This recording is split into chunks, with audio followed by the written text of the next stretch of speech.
And we're back, folks, right here on WrestleRant, where every single Tuesday I, Graham GSM Matthews, break down all the pay-per-views that I watch on the WWE Network. And before I get started here, I just wanted to mention this too. We are quickly closing in on having reviewed every pay-per-view on the WWE Network. And even those that we haven't talked about yet, like SummerSlam from last year and Survivor Series, which we will get to upon the 1-year anniversary of those respective shows. Other than those events in the past year, I have watched and reviewed pretty much almost every single pay-per-view on the network. From the WWE, I'll probably get around to WCW and ECW eventually. But for WWE anyway, that's fucking crazy. So, and thank you for your support of the show, having it last this long. WrestleRant in this incarnation with the pay-per-view reviews. I've been doing the show for the past 6 years, but I've been doing the pay-per-view reviews for the past 3 years, since 2014, so I appreciate your support and watching the videos, listening to these reviews and whatnot, sharing the videos. So I'm looking forward to that. We got 3 more In Your Houses. Next week, I think, is the Backlash 2016 review, and then after that, we got another 3 more In Your House pay-per-view reviews, and by that point, I will have watched every WWE pay-per-view on the network right now, which is fucking incredible. It took me 3 years, but we finally got through it right here on the show, and breaking down every single one of those events, might I add. So anyway, guys, today we're talking In Your House 16, the Canadian Stampede pay-per-view from July of 1997. So I've heard quite a bit about this show in years past, and I had never seen the main event. I know I'd heard so many great things about it. After having watched the entire event, from start to finish, in its complete entirety, I can safely say this is one of the greatest all-around pay-per-views this company has ever done. And I know people who have been watching for the past 10, 15, 20 years probably already knew that fact. Would I put it up there with Money in the Bank? Absolutely. It's probably even better than Money in the Bank 2011, to be honest with you. And that pay-per-view is regarded, for me, as one of my favorite WWE pay-per-view of all time. At least one of them, anyway. But, I mean, I gotta say, this show trumps that pay-per-view. I mean, it's only a 2-hour show compared to Money in the Bank being 3. But this show, for the 4 matches that we had, all 4 matches, every single fucking match was great. Great to amazing. And the crowd was absolutely phenomenal all night long. This show was really, really fucking good.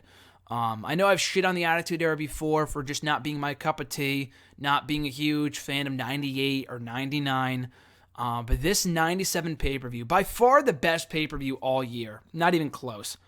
But again, I would honestly not argue with people who called this show the greatest of all time, top to bottom. All 4 matches were phenomenal, so we'll get right into it. Kicking out the show, Mankind versus Hunter Hearst Helmsley in a rematch from the finals of the King of the Ring 1997 tournament. A way better match. I thoroughly enjoyed their SummerSlam match from 97 a month later. That was inside a steel cage. I enjoyed that match more than the King of the Ring match. But this match might have been even better than that. And I know there was a non-finish with the double countout, but it was perfect. It was such a terrific tie into that SummerSlam steel cage match because you had Chyna at ringside for Triple H, who was helping him win matches, and she would help beat the shit out of Mankind in this match, and that was kind of what kept her out of the equation at SummerSlam, the steel cage. But as a match, this was so fucking good, and just an amazing opener. These guys just went at it, having a main event level caliber match, and Triple H had this. Easily Triple H's best match in WWE up to this point. Just these guys had such great chemistry together on this specific night, just really in general, in 97 and even in 2000 as well, when they would have their various matches and at that point anyway, the end of Mick Foley's career in WWE. But this was great, and one of the rare instances where I did not mind the non-finish, really keeping the feud alive, and they brawled throughout the crowd, and the place was going fucking crazy for these guys, and even before the next match began, entrances for the cruiserweight, or rather light heavyweight match began, they were still brawling in the crowd. They came back out, they were brawling in the crowd some more, and they went back into the bowels of the arena. Just great shit. This was just a really, really good match to kick off the show. From there, we go into the light heavyweight match. No championship on the line. I think neither guy had the title, or there was no title. I'm not exactly sure, but it was Taka Michinoku taking on the great Suzuki. No Z, just S-A-S-U-K-E. Really, really fun match, and I've talked about the light heavyweight division in WWF from that time period before, that it wasn't really good. Like, the matches were fun, but, wouldn't you know, it's a lot like the cruiserweight division of today, where you're just having good matches, but the crowd doesn't really care. Not because it's a different style, but for one thing, it was not nearly as good as the WCW style. The WCW style of cruiserweights from 96 through the time that WCW would close. Not only were they inferior to WCW in that respect, but they just didn't really have many characters and just a lot of good, again, it's very, very, similar to the cruiserweight division in WWE right now. A lot of these guys, great wrestlers, like a Drew Gulak, a Tony Nese, but I couldn't give two shits about them because I don't know fucking jack shit about them, any of them.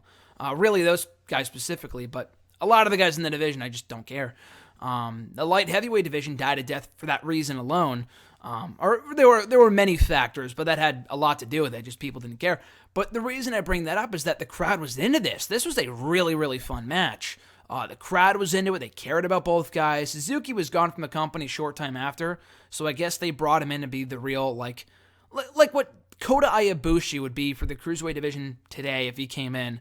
That's what the great Suzuki was supposed to be for the light heavyweights back in 97, but I guess he saw the writing on the wall. It wouldn't become that way, so he left. I don't know. He won on the show.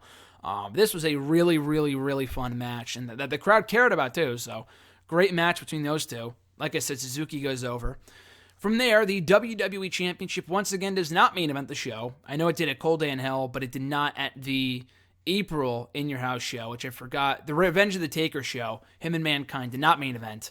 Austin and Bret Hart did, but I'm glad it didn't. I mean, not because this was a bad match. The main event on this show that was fucking perfect, really perfect, and I'll get to that momentarily, but this was an awesome match too. The Undertaker defending his WWE title against Vader in a rematch in the Royal Rumble, where on that show Vader beat Undertaker. So in storyline, he had basically earned himself a future title shot, long before Taker had actually won the championship, but still, he owned a pay-per-view pinfall victory over Taker, so setting up this title match. And a great match. That Rumble match really was not that good at all, but it's amazing that it's not like, oh, two big men, it's going to be a fucking clusterfuck. It wasn't. I mean, this match wasn't. The effort was there. It's just amazing the amount of things they could do when they try. Like, the effort was there, the people cared, the feud was good. Both guys just really put forth a strong effort in this match, and it paid off. It was one of the better big man matchups that I've seen from WWE, at least in this time period, if not of all time. They just worked really, really well together here. Both guys put forth, again, a great effort. I hate to keep on repeating myself, but it's true.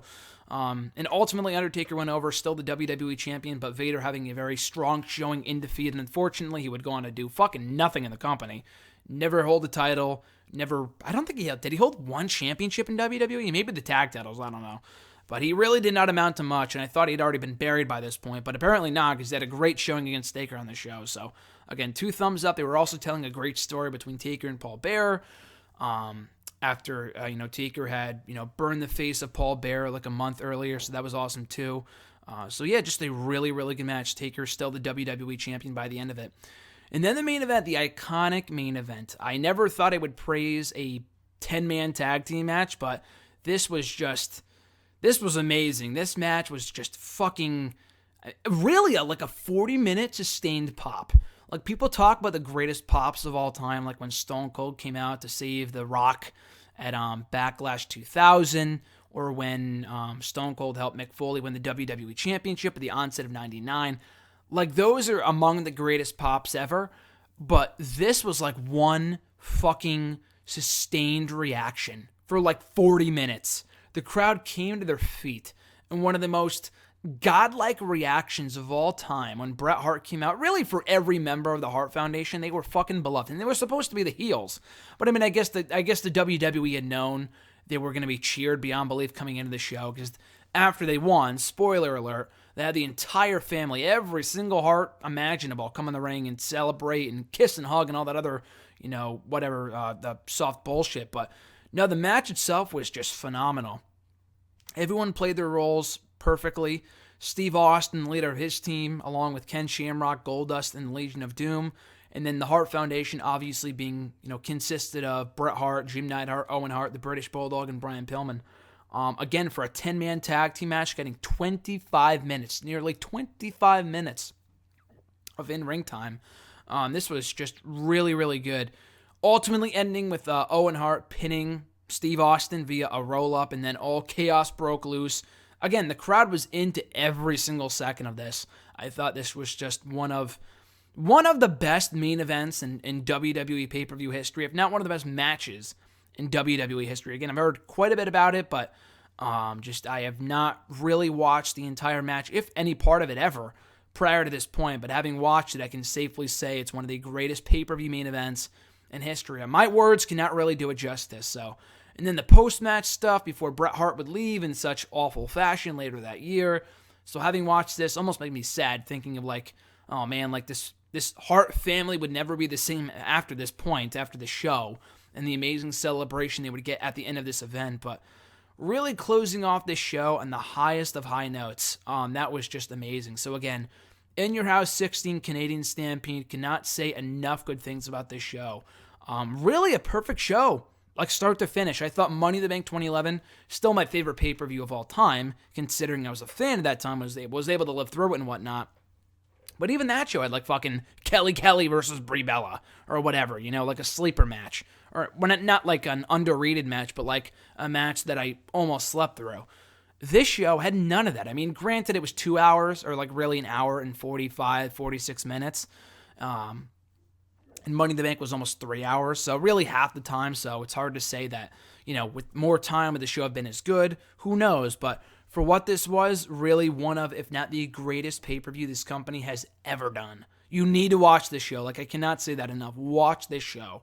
Whether you're a fan of the 97 year in wrestling or not, whether you're a fan of the In Your House pay-per-views or not, watch this show. You will not regret it. Like, I'm not even a big Attitude Era guy, and I thought this whole show was just 5 thumbs up. Like, that's how good the show is. So check it out. I can't say like, oh, watch that match. Watch everything. Watch everything from the show. The hour and 46 minutes will fly by. So that's it, guys. That is In Your House 16 Canadian Stampede. As always, thank you for checking out this review. Next week, we will be back, I think, with another video, either a Backlash review from 2016 or something else. So stay tuned for that.